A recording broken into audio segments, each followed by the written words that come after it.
Les rideaux rouges du théâtre Odéon, à Paris, s'ouvrirent lentement ce soir froid de novembre. Le public, composé en grande partie de femmes de tous âges, s'installait en silence, attendant l'histoire de vie qui allait être révélée sur scène. La lumière douce forma un cercle doré au centre, et soudain, une femme aux cheveux blancs et au regard profond apparut, avançant d'un pas décidé, même si son cœur battait à tout rompre. Elle s'appelait Madeleine Dubois, 69 ans, veuve, grand-mère de 3 petits-enfants, jusque-là, perçue par beaucoup comme une femme discrète, presque invisible. Mais personne ne savait que derrière cette apparente sérénité se cachaient des silences lourds, des blessures profondes et des souvenirs qu'elle n'avait jamais osé partager. Madeleine inspira longuement, saisit le micro avec des mains encore tremblantes et dit, d'une voix étranglée par l'émotion. « J'ai passé toute ma vie à me taire. Mais ce soir, ici, je vais raconter les abus que j'ai subis tout au long de ma vie. » Un frisson parcourut la salle. Les plus jeunes femmes échangèrent des regards incrédules, certaines dames fermèrent les yeux par respect, et le silence devint encore plus pesant. C'était comme si le monde entier s'était arrêté pour écouter le courage d'une femme qui choisissait, à cet instant précis, de briser les chaînes invisibles qui l'avaient enfermée pendant des décennies. Madeleine marqua une pause. Elle leva les yeux vers le fond de la salle, comme si elle cherchait son propre reflet dans l'obscurité, puis continua. « Je ne veux plus porter seule cette douleur. Aujourd'hui, je rends le poids qui n'a jamais été le mien. » À cet instant, personne n'en doutait, ce qu'elle allait révéler allait non seulement transformer sa vie, mais aussi celle de toutes les femmes présentes. Avant de plonger dans cette histoire bouleversante, j'ai une petite demande, écrivez dans les commentaires d'où vous regardez cette vidéo. Paris, Lyon, Marseille, Lille, Bordeaux ou n'importe quelle autre ville de France, dites-le nous, pour que nous voyions jusqu'où ce message de force et de courage peut aller. Bulle. Madeleine Dubois était née en 1954, dans une petite maison en pierre grise à la périphérie de Dijon, au cœur de la Bourgogne. Son enfance, du moins en apparence, ressemblait à celle de beaucoup d'autres filles de son âge, des jeux improvisés dans les champs, l'odeur du pain chaud venant de la boulangerie du village, et les sonneries de cloches qui rythmaient les dimanches. Mais derrière cette carte postale de province, sa vie portait une fissure invisible que personne ne pouvait soupçonner. Une fissure qui, avec le temps, devint un gouffre silencieux. Elle avait à peine 8 ans lorsqu'elle connut pour la première fois ce qui allait devenir son fardeau secret. Un adulte de confiance, une figure censée protéger, avait trahi son innocence. L'enfant qu'elle était alors comprit instinctivement qu'il fallait se taire. Elle n'avait pas les mots, pas les armes, et surtout pas l'espace pour dire ce qui lui arrivait. Sa mère, une femme austère et religieuse, lui répétait sans cesse, « Les choses de la maison restent dans la maison. » Madeleine prit ces mots comme une loi immuable. Alors, elle se tut. Les années passèrent, mais le silence s'incrusta comme une seconde peau. À l'école, elle souriait, elle récitait ses poèmes, elle aidait ses camarades. Elle devint, la fille sage, celle dont les professeurs disaient, elle ne fait jamais de vagues. Personne n'imaginait que, chaque soir, en fermant les yeux, elle revivait des scènes qu'elle n'avait pas choisies. Le monde autour d'elle avançait, insouciant, tandis que son monde intérieur se fissurait de plus en plus. À l'adolescence, Madeleine découvrit la musique. Elle se réfugiait dans les chansons de Barbara et les poèmes d'Aragon, comme si les mots des autres pouvaient panser ses blessures invisibles. Mais même la musique ne suffisait pas à couvrir le poids de son silence. Dans son journal intime, qu'elle cachait sous son matelas, elle écrivait des phrases courtes, presque codées, « J'ai froid. Je voudrais disparaître. » Personne ne lut jamais ces pages. Elles devinrent des cris muets enfouis sous des couvertures trop lourdes. Lorsque Madeleine eut 20 ans, elle quitta Dijon pour Paris. La capitale, avec ses boulevards lumineux et ses cafés bondés, lui donna l'impression de pouvoir enfin respirer. Mais ses blessures la suivaient comme une ombre. Elle commença des études de littérature à la Sorbonne, espérant trouver dans les livres une échappatoire. Elle se disait, si je plonge assez profond dans les mots des autres, peut-être que je pourrai oublier les miens. Pourtant, chaque fois qu'elle croisait un regard trop insistant, chaque fois qu'une main se posait sur son épaule sans prévenir, son corps se raidissait. La peur n'avait jamais vraiment disparu. Elle se maria à 30 ans avec Paul Dubois, un ingénieur rencontré lors d'une conférence. Paul était doux, attentif, mais Madeleine n'osa jamais lui confier son passé.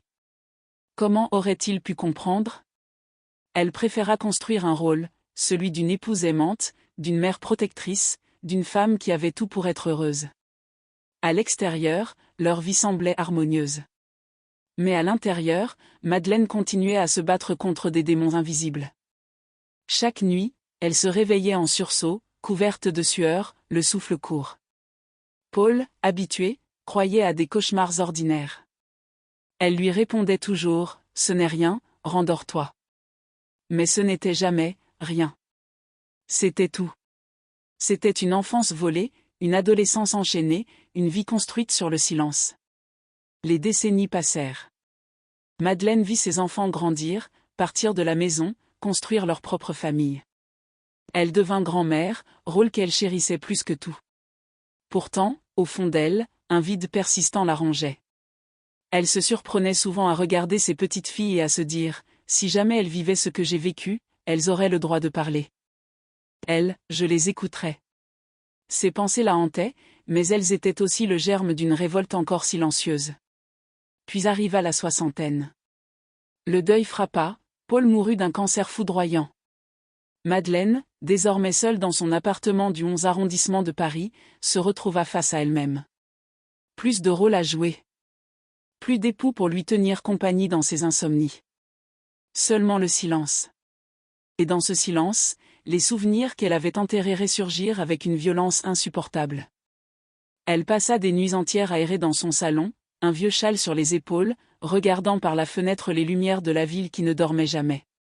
Elle se disait « J'ai survécu toute ma vie en me taisant. Mais à quoi bon survivre si je ne vis pas vraiment ?» Cette question, lancinante, devint un refrain obsédant. Un soir d'hiver, alors que la neige commençait à recouvrir les trottoirs de la place de la République, Madeleine s'assit dans un café. Elle observa des jeunes femmes discuter entre elles, éclater de rire, s'embrasser en toute liberté. Elle sentit une boule dans sa gorge. Eux, elle, avaient la voix.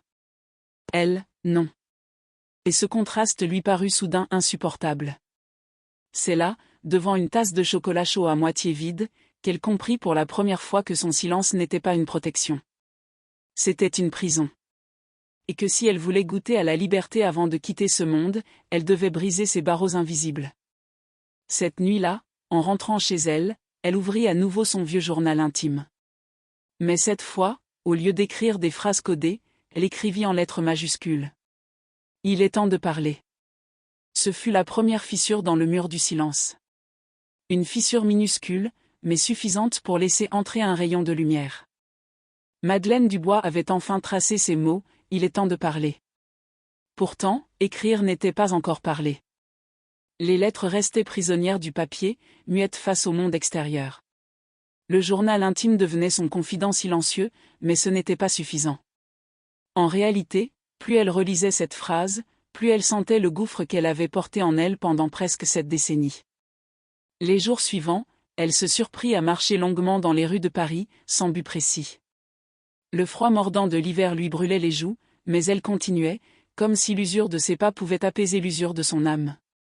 Elle traversait les quais de Seine, s'arrêtait devant les bouquinistes, effleurait des livres anciens, puis repartait. Elle se sentait à la fois vivante et spectrale, comme une silhouette qui déambulait dans une ville pleine de bruit mais étrangère à ses cris intérieurs. Chaque vitrine reflétait son image, une femme aux cheveux argentés, élégante malgré ses rides profondes, mais dont le regard trahissait une mélancolie que personne ne remarquait. Elle se disait, « Tout le monde me croit forte. Personne n'a jamais vu mes fractures. » Ce contraste entre l'image extérieure et la vérité intérieure accentuait son sentiment de vide. À la maison, le silence devenait assourdissant. L'appartement où résonnaient autrefois les rires de ses enfants et la voix rassurante de Paul était désormais habité seulement par les battements irréguliers de son cœur et le tic-tac obstiné d'une vieille horloge. La nuit, quand elle fermait les yeux, les ombres de son passé se réveillaient. Les visages, les gestes brusques, les voix étouffées revenaient, plus réelles que jamais. Elle se réveillait tremblante, incapable de crier, comme si sa gorge avait été scellée à jamais. Elle tenta de trouver un refuge dans la lecture, comme elle l'avait fait autrefois. Elle ouvrit des romans de Marguerite Duras, de Simone de Beauvoir, des essais féministes qu'elle n'avait jamais osé lire auparavant. Ces mots lui parlaient, mais ils ne suffisaient pas à combler le gouffre. car la douleur qu'elle portait n'était pas seulement intellectuelle. Elle était viscérale, enracinée dans son corps, dans sa mémoire la plus intime. Un après-midi, Madeleine se rendit dans un café de la rue Oberkampf. Autour d'elle, des groupes de femmes discutaient de leur travail, de leurs enfants, de leurs voyages. Elle, silencieuse, buvait son thé en les écoutant de loin.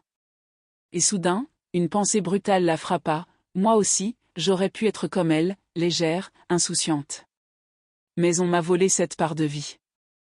Ce constat, qu'elle avait toujours repoussé, l'écrasa de tout son poids.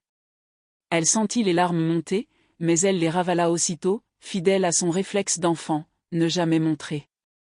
Les semaines passèrent ainsi, dans une oscillation entre la lucidité et l'abîme. Parfois, elle se disait qu'il valait mieux oublier. Mais aussitôt, une voix intérieure répliquait, « Oublier, c'est continuer à mourir en silence. » Elle savait que son secret l'avait rongé toute sa vie, il avait modelé ses peurs, ses choix, sa manière de s'aimer si peu. Un soir, en regardant ses photos de famille, Madeleine tomba sur une image d'elle à 8 ans. Une petite fille en robe claire, avec 2 nattes et un sourire timide. Elle prit la photo entre ses mains tremblantes et chuchota, « Je suis désolée de ne pas avoir su te protéger. » Ce fut un moment de vérité brutale, toute sa douleur venait de là, de cet abandon forcé qu'elle avait vécu enfant. Elle ne s'était jamais pardonnée d'avoir été impuissante. La culpabilité, bien qu'illogique, la dévorait depuis 60 ans. C'était elle qui lui murmurait, « Si tu avais parlé, si tu avais crié, peut-être que... » Mais Madeleine savait, au fond, que personne ne l'aurait cru. Dans les années 60, dans son village, une petite fille n'avait pas de voix. Elle comprit que son silence n'avait pas été un choix.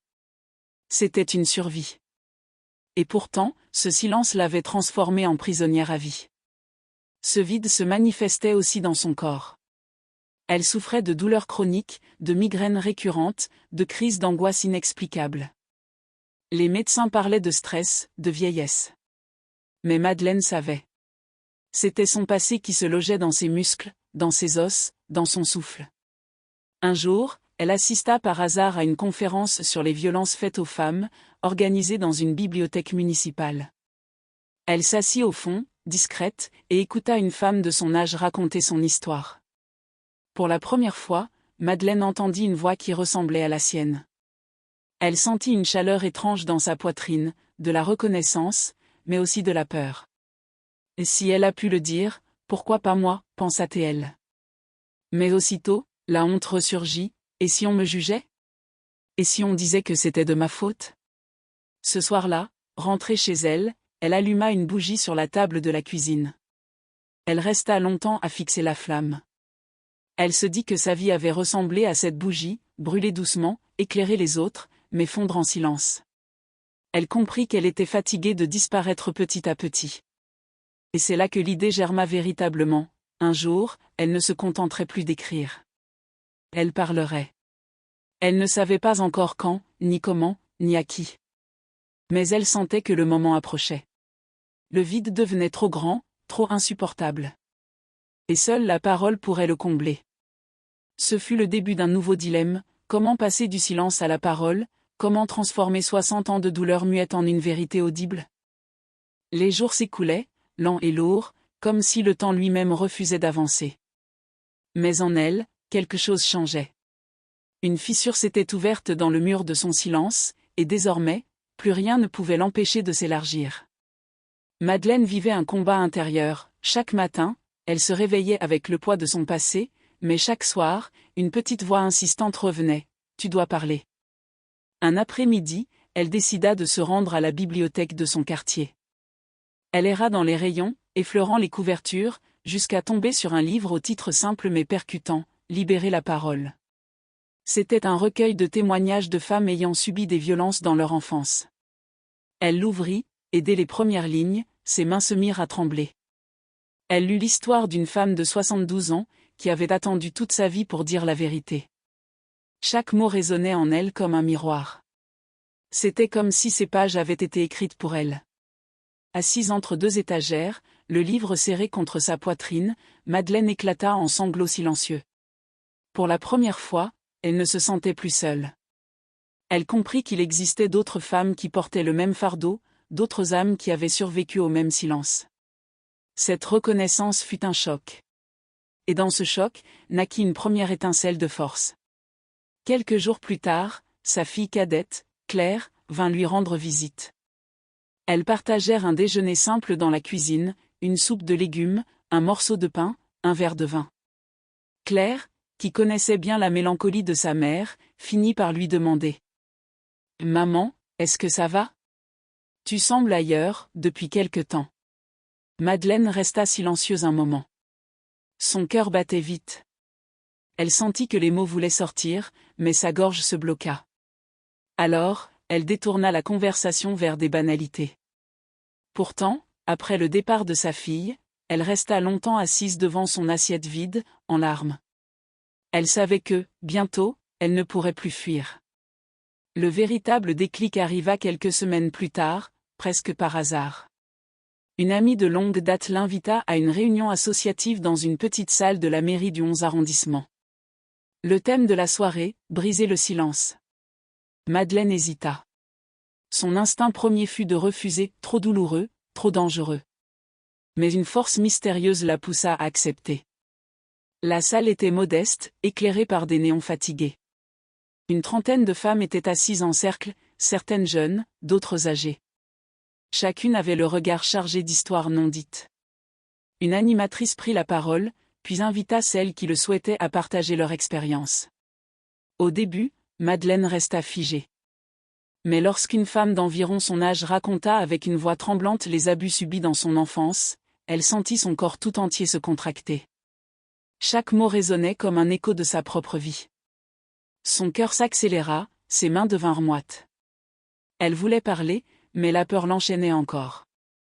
Alors elle se contenta d'écouter, retenant ses larmes, absorbant chaque témoignage comme une bouffée d'air. À la fin de la réunion, elle quitta la salle sans dire un mot, mais en marchant dans les rues de Paris cette nuit-là, elle sentit que quelque chose avait bougé en elle. Elle n'était plus spectatrice. Elle était prête à devenir actrice. C'est dans ces jours de bouleversement qu'une idée folle surgit dans son esprit, prendre la parole publiquement, non pas seulement devant un cercle restreint, mais devant le monde. D'abord, elle repoussa cette pensée comme une illusion. Mais elle revenait sans cesse, tenace. Elle imaginait un théâtre, un micro, une lumière braquée sur elle, et enfin, ses mots libérés. Rien que d'y penser, elle avait peur. Mais cette peur s'accompagnait d'une étrange excitation. Madeleine se mit alors à écrire de plus en plus. Ses cahiers se remplirent de souvenirs douloureux, mais aussi de réflexions, de poèmes, de phrases fortes comme des coups de poing. Elle écrivait sans relâche, comme si sa main voulait rattraper toutes les années perdues. Chaque mot couché sur le papier lui donnait un peu plus de force. Un soir, alors qu'elle lisait ses propres textes à voix haute devant le miroir, elle se surprit à voir une femme différente dans son reflet. Non plus la victime silencieuse, mais une femme debout, digne, prête à affronter le monde. Elle se dit alors, j'ai survécu 60 ans dans le silence. Je mérite au moins une fois dans ma vie de dire ma vérité à haute voix. Le lendemain, elle prit une décision radicale. Elle appela l'association qu'elle avait découverte et demanda à participer à un événement de témoignage public. Sa voix tremblait au téléphone, mais elle tint bon. L'organisatrice, émue, l'accueillit avec douceur, « Votre parole a de la valeur. Nous serons là pour vous accompagner. » Ce fut le moment clé, le véritable point de bascule. Madeleine, pour la première fois de sa vie, s'engageait non plus seulement à elle-même, mais aussi devant d'autres. La peur restait immense, mais désormais, elle avait franchi une frontière invisible. Et c'est ainsi que Madeleine entra dans une nouvelle phase de sa vie, la confrontation directe avec ses peurs, dans un chemin semé d'épreuves mais éclairé d'une lumière nouvelle. Lorsque Madeleine raccrocha le téléphone ce jour-là, après avoir confirmé sa participation à l'événement de témoignage public, un vertige la saisit. Elle resta assise longtemps sur sa chaise en bois, dans la petite cuisine baignée de lumière pâle, le combiné encore entre ses mains. Elle venait de prononcer des mots qu'elle n'avait jamais cru possibles, « Oui, je veux témoigner. » Mais aussitôt la peur revint, brutale, étouffante, comme une vague glaciale qui submerge tout. Les jours suivants furent un véritable combat. À chaque réveil, elle oscillait entre la détermination et la panique. Parfois, elle se levait avec une énergie nouvelle, prête à écrire son discours, à affronter le monde. Mais, souvent, la voix du doute reprenait le dessus, tu es trop vieille. Personne ne t'écoutera. Ils te jugeront. Ils diront que tu inventes.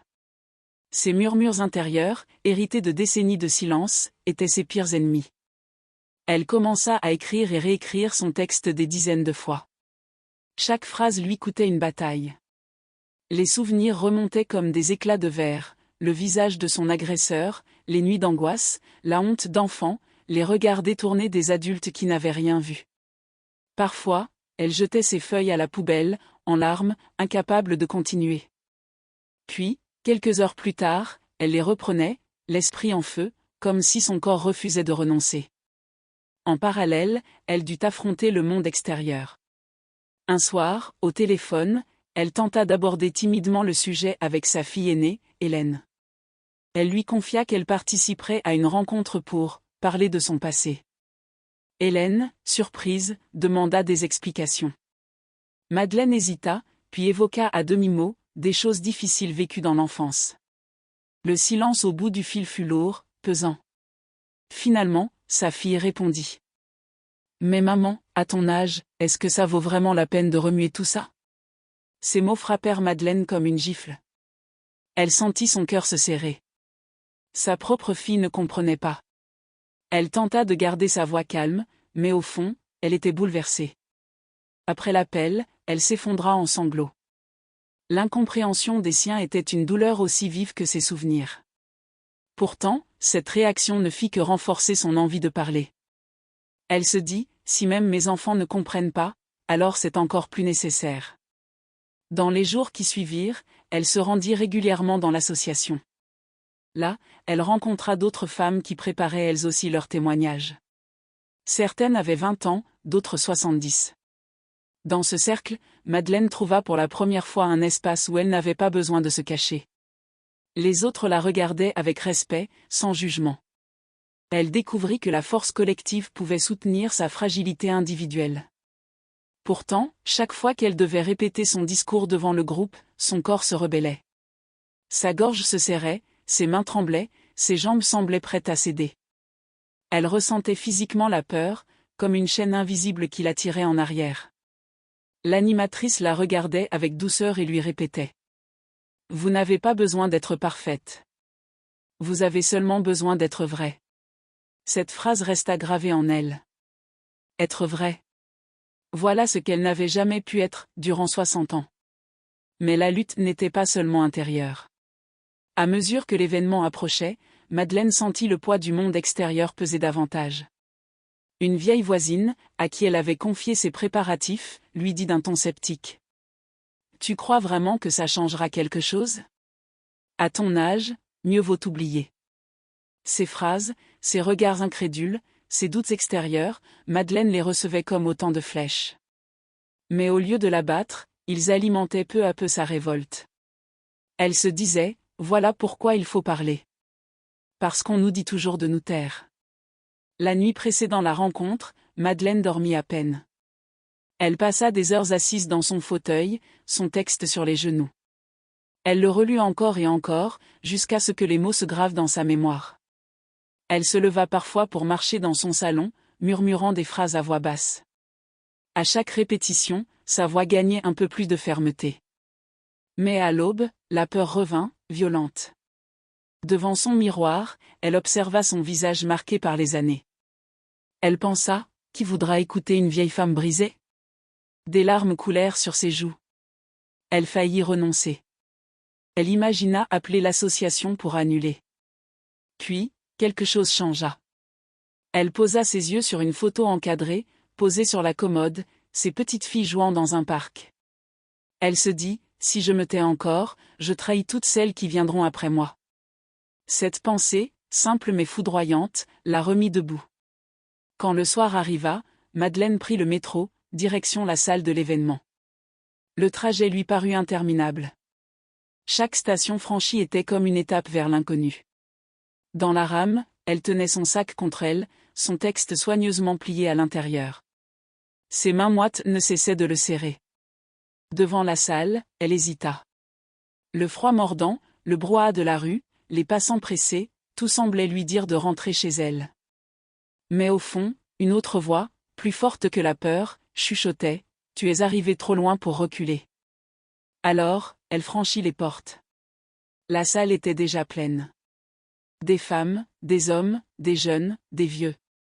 Tous attendaient d'entendre des histoires vraies. Madeleine sentit son cœur battre si fort qu'elle crut qu'il allait exploser. Elle s'assit dans un coin, écoutant les premiers témoignages. Chaque parole partagée la rapprochait du sien.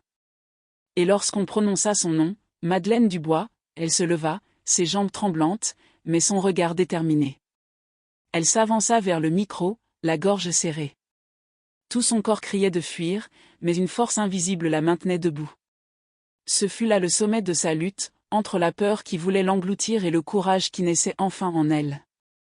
Et c'est dans cette tension insoutenable que Madeleine s'apprêtait à franchir le pas décisif, goûter pour la première fois au goût amer, mais libérateur, de la victoire sur le silence. Le silence dans la salle était presque sacré. Tous les regards se fixaient sur elle, Madeleine Dubois, 69 ans, cheveux blancs coiffés avec soin, ses mains légèrement tremblantes serrant une feuille de papier froissé. Ses jambes semblaient de coton, mais son cœur battait avec une intensité qu'elle n'avait jamais connue. Elle inspira profondément, ferma les yeux un bref instant, puis posa ses doigts sur le micro. La première phrase fut la plus difficile. Sa voix sortit fragile, à peine audible. « J'ai passé toute ma vie à me taire. » Un frisson parcourut la salle. Elle fit une pause, ses yeux humides balayant le public. Dans les premières rangées, elle croisa le regard d'une jeune femme qui hochait doucement la tête, comme pour lui dire « Continue ». Alors, elle reprit, plus assurée. « Aujourd'hui, à 69 ans, j'ai décidé de parler. Parce que le silence m'a détruite, et qu'il ne détruira plus personne à travers moi. » À mesure que les mots sortaient, Madeleine sentit son corps s'alléger. Chaque phrase était une pierre retirée du fardeau qu'elle avait porté toute sa vie. Elle parla de son enfance à Dijon, de cette petite fille en robe claire qui avait été trahie. Elle décrivit la honte, la peur, les cauchemars. Elle osa même prononcer le mot qu'elle avait évité pendant des décennies, abus.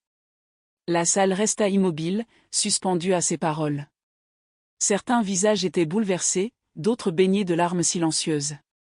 Plus elle avançait dans son récit, plus sa voix gagnait en puissance. Ce n'était plus une vieille femme hésitante, mais une survivante qui reprenait enfin possession de son histoire. À un moment, elle leva les yeux de son texte. Elle le plia, le posa sur le pupitre, et continua sans filet, portée par une force nouvelle. Ces mots sortaient du cœur, bruts, vrais. Elle parla de son mariage, de ses enfants, de son veuvage. Elle parla de ce vide intérieur qui l'avait rongé toute sa vie. Et enfin, elle parla de ce soir, de ce moment où elle choisissait de ne plus être prisonnière. Lorsque ces dernières phrases résonnèrent, un silence dense emplit la salle. Je ne suis plus honteuse. Je ne suis plus coupable. Je suis vivante, et je veux que ma voix résonne pour toutes celles qui n'ont pas pu parler. Une seconde passa. Puis une autre. Et soudain, la salle entière éclata en applaudissements. Pas un applaudissement poli ou rapide, mais une ovation longue, chaleureuse, vibrante. Les gens se levèrent, certains pleuraient ouvertement. Madeleine, submergée, sentit ses jambes fléchir. Elle porta ses mains à son visage, incapable de retenir ses larmes. Mais cette fois, ce n'étaient pas des larmes de honte. C'étaient des larmes de délivrance. L'animatrice de la soirée la rejoignit sur scène et la prit dans ses bras. « Merci », murmura-t-elle à son oreille. Dans la salle, une femme d'âge mûr s'avança, tendit la main et dit à voix haute, « Grâce à vous, moi aussi, je parlerai. » Ce fut le moment où Madeleine comprit que son témoignage n'était pas seulement pour elle. Il avait ouvert une brèche dans le silence collectif. En quittant la scène, ses pas semblaient plus légers. Elle avait l'impression d'avoir déposé un poids énorme derrière elle. Dans le couloir, plusieurs personnes vinrent à sa rencontre. Une jeune fille, les yeux encore rouges, lui serra la main et dit « Vous m'avez donné du courage. » Une autre femme, plus âgée, lui glissa discrètement. « J'ai vécu la même chose. Je ne l'ai jamais dit. Ce soir, vous m'avez donné une voix. » Ces mots résonnèrent en elle comme une victoire qu'elle n'avait jamais imaginée. Pendant des décennies, elle avait cru que sa souffrance était isolée, solitaire. Mais maintenant, elle voyait clairement, en parlant, elle avait brisé non seulement son propre silence, mais aussi celui d'autres femmes. Cette nuit-là, de retour chez elle, elle resta longtemps debout devant sa fenêtre, contemplant les lumières de Paris. La ville paraissait différente, plus douce, presque complice. Elle se dit, j'ai osé. J'ai survécu. Pour la première fois depuis son enfance, elle sentit une paix nouvelle envahir son corps. Les cauchemars, ce soir-là, ne vinrent pas. Elle dormit profondément, comme si son âme avait enfin trouvé un abri. Le lendemain matin, Madeleine se réveilla avec une énergie qu'elle croyait disparue. Elle fit du café, ouvrit grand les volets et laissa entrer la lumière. Elle se regarda dans le miroir, au lieu d'y voir la femme brisée, elle y vit une combattante. Elle murmura à son reflet. « Tu as eu peur, mais tu l'as fait. » Ce fut le premier goût de la victoire. Pas une victoire bruyante, mais une victoire intime, profonde, irréversible. Elle venait de comprendre qu'il n'était jamais trop tard pour reprendre sa dignité, jamais trop tard pour transformer une vie marquée par le silence en une vie marquée par la vérité. Mais ce n'était que le début. Car une fois la parole libérée, Madeleine allait découvrir que la vérité attire autant de soutien que de nouveaux défis. Les jours qui suivirent cette soirée furent pour Madeleine une véritable renaissance. Elle marchait dans les rues de Paris avec un pas nouveau, presque léger.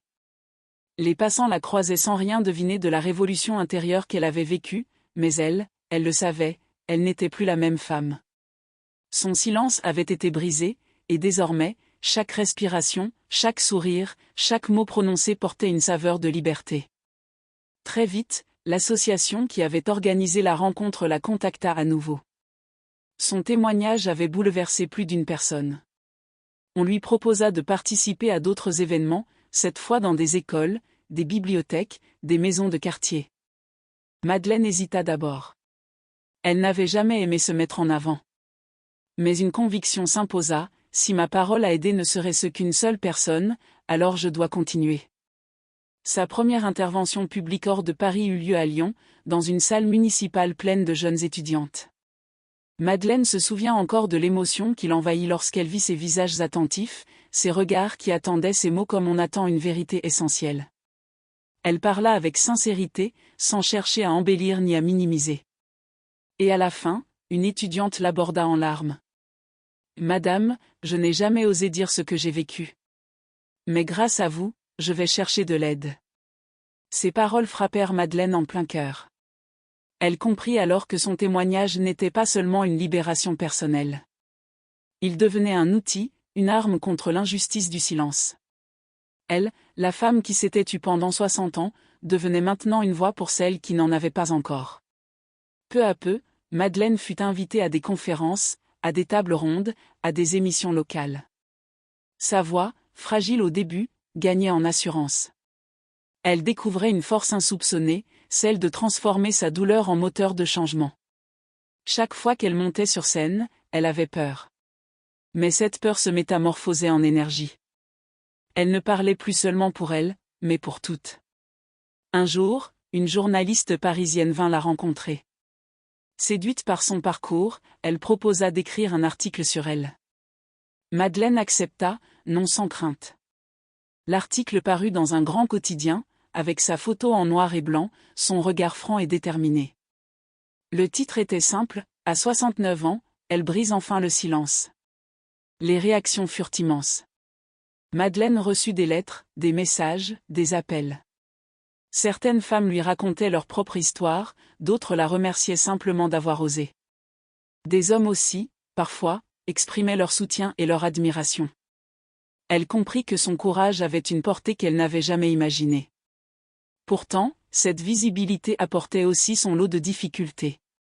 Certaines personnes de son entourage, mal à l'aise, commencèrent à s'éloigner.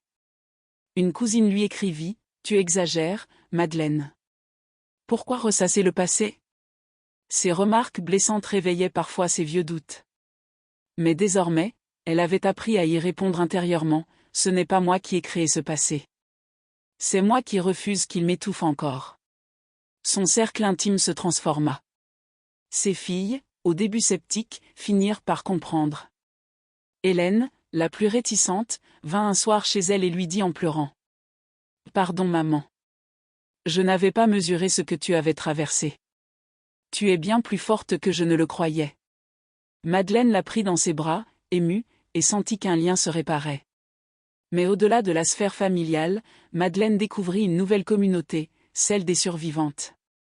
Elle fit la rencontre de femmes extraordinaires, chacune avec son histoire, sa douleur, sa force. Ensemble, elles partageaient, s'entraidaient, s'encourageaient. Elle ne se sentait plus jamais seule. Un soir, après une conférence à Marseille, alors qu'elle quittait la salle, une jeune femme lui courut après et lui dit « Madame Dubois, je ne sais pas comment vous remercier. Votre histoire m'a sauvée ce soir. » Madeleine marcha jusqu'à son hôtel avec les larmes aux yeux. Elle pensa, si ma voix a pu sauver ne serait-ce qu'une vie, alors toutes mes années de silence n'auront pas été vaines. Au fil des mois, Madeleine prit goût à cette nouvelle vie. Elle se leva chaque matin avec un but, une mission. Ses nuits devinrent moins agitées, ses cauchemars plus rares. Son corps, autrefois courbé par la peur, semblait se redresser peu à peu. Elle retrouvait une dignité oubliée. Elle commença aussi à écrire un livre. Ses cahiers remplis de notes se transformèrent en manuscrits. Elle voulait que son témoignage ne disparaisse pas, qu'il traverse le temps. Elle imaginait déjà ses petites filles, un jour, lisant ces mots et comprenant que leur grand-mère avait été une combattante. À 69 ans, Madeleine avait trouvé une nouvelle jeunesse. Elle voyageait, rencontrait, partageait. Ses journées étaient pleines, son agenda rempli. Mais plus que tout, son cœur, autrefois creux, battait désormais avec une intensité nouvelle. Pourtant, avec l'expansion vinrent aussi de nouveaux défis. Car plus on élève la voix, plus les échos se multiplient bons ou mauvais. Et Madeleine allait bientôt découvrir que la route de la vérité n'est jamais sans obstacle. Au fil des mois, la vie de Madeleine Dubois prit une dimension qu'elle n'aurait jamais imaginée. Son nom circulait dans les cercles associatifs, dans les journaux, parfois même à la radio. Elle, qui avait passé tant d'années à se cacher dans l'ombre, devenait une voix publique. Mais avec cette lumière nouvelle vinrent aussi des ombres inattendues. La première difficulté fut la fatigue. Chaque intervention, chaque témoignage lui demandait une énergie immense. Elle revivait ses blessures à chaque prise de parole, et même si cela la libérait, cela l'épuisait aussi. Le soir, en rentrant chez elle, elle tombait souvent dans son fauteuil, vidée, incapable de parler. Elle se demandait, ai-je la force de continuer ? Mais aussitôt, elle repensait au regard des femmes qui l'écoutaient, et elle se disait, oui, je dois continuer. Puis vinrent les critiques. Sur Internet, sous les articles qui racontaient son histoire, certains commentaires étaient cruels. À 69 ans, elle invente sûrement. Pourquoi ne pas avoir parlé avant ? Ou encore une vieille qui veut attirer l'attention. Ces mots, glacials, la blessaient profondément. Pendant plusieurs jours, elle évita de lire quoi que ce soit. Elle avait l'impression que chaque phrase hostile rouvrait une cicatrice. Mais l'association l'aida à relativiser. Une bénévole lui dit un soir. « Madeleine, ces critiques ne sont pas contre vous, elles sont contre la vérité que vous représentez. Continuez. Vous êtes plus forte qu'eux. » Un autre défi vint de son entourage. Certaines vieilles connaissances, gênées par ses prises de parole, cessèrent de l'inviter. On murmurait dans son ancien quartier de Dijon, elle exagère, elle veut faire scandale. Ce rejet lui rappela l'enfance, quand déjà personne ne voulait entendre sa vérité. Mais cette fois, elle était différente.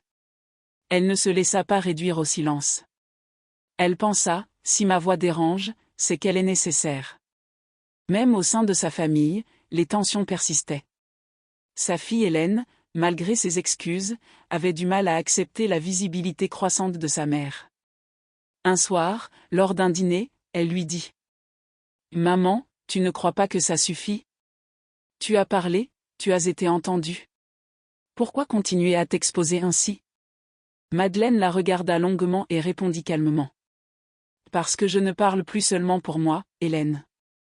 Je parle pour toutes celles qui ne peuvent pas encore le faire. » Ces mots mirent fin à la discussion, mais la distance demeura. Madeleine savait qu'elle ne pouvait pas forcer ses proches à comprendre. Son chemin n'était plus seulement intime, il était collectif. La santé devint aussi un obstacle. Les voyages, les émotions intenses, le rythme des conférences fatiguaient son corps. Elle eut des étourdissements, des douleurs dans les articulations. Son médecin lui conseilla de ralentir. Mais Madeleine sourit tristement et répondit. « J'ai attendu 60 ans pour vivre vraiment. Je ne vais pas m'arrêter maintenant. » Pour tenir, elle apprit à s'entourer. Elle accepta l'aide des bénévoles de l'association, qui organisaient ses déplacements, qui la protégeaient des curieux et des critiques trop insistants. Elle découvrit aussi la force du collectif, elle n'était plus seule à parler. D'autres femmes prenaient la parole à ses côtés, inspirées par son courage. Ensemble, elles formaient une chaîne incassable. Mais le défi le plus intime restait le doute. Parfois, la nuit, allongée dans son lit, Madeleine se demandait « Ai-je bien fait ? Est-ce que ma voix a vraiment un impact ? Ou est-ce que je me trompe ?» Ces moments de fragilité la hantaient. Pourtant, à chaque fois, une lettre, un message, un sourire d'inconnu venait balayer ses doutes. Un jour, elle reçut une lettre manuscrite d'une femme de Bretagne. Les mots simples mais puissants la firent pleurer. « Chère Madeleine, je vous ai entendue à la radio. Vous ne me connaissez pas, mais vous avez changé ma vie. Grâce à vous, j'ai trouvé la force de raconter à ma propre fille ce que j'ai vécu. Merci. » Ce fut comme un baume sur ses blessures. Elle comprit que, même si le chemin était semé d'embûches, chaque pas avait du sens. Madeleine apprit aussi à célébrer les petites victoires. Après chaque intervention, elle prenait un moment pour elle, une promenade sur les quais de Seine, un café en terrasse, un sourire offert à un inconnu. Elle savourait ces instants comme des preuves qu'elle vivait enfin pleinement. Au fur et à mesure, elle découvrit une vérité essentielle, la libération n'est pas un événement unique, mais un processus continu. Briser le silence une fois ne suffisait pas. Il fallait le briser encore et encore, jusqu'à ce que le monde entende vraiment. Mais ce chemin exigeait un prix. Le regard des autres, la fatigue, les blessures ouvertes. C'était un combat permanent. Pourtant, Madeleine ne céda pas. Elle se répétait. « J'ai survécu 60 ans au silence. Je survivrai bien aux critiques. » Et au fond d'elle, malgré la douleur, une fierté nouvelle grandissait. Elle savait que sa voix, désormais, avait franchi les murs du temps. Elle avait touché des vies, inspiré des femmes, ouvert des chemins. Mais un dernier chapitre restait encore à écrire, celui du legs. Car au-delà des victoires et des défis, ce que Madeleine voulait désormais, c'était laisser une trace durable, un message qui survivrait à son propre passage. À 69 ans, Madeleine Dubois savait qu'elle avait franchi une frontière invisible. Elle n'était plus simplement la survivante qui avait enfin osé parler. Elle était devenue un symbole, malgré elle, d'une vérité universelle, il n'est jamais trop tard pour reprendre sa voix, pour reprendre sa vie. Les mois passèrent, et son parcours continua de toucher des centaines de personnes. Son livre, publié par une petite maison d'édition parisienne, circulait dans les bibliothèques, dans les associations, dans les foyers. Le titre, simple et percutant, « Le silence brisé », résonnait comme un écho pour celles et ceux qui avaient vécu la même nuit intérieure. Dans chaque ville où elle se rendait, des femmes venaient la remercier, des hommes l'écoutaient avec respect, et même des adolescents la découvraient comme une figure inspirante. Un jour, lors d'une conférence à Bordeaux, une jeune fille de 16 ans s'approcha d'elle, les yeux pleins d'émotion. « Madame Dubois, vous avez changé ma vie.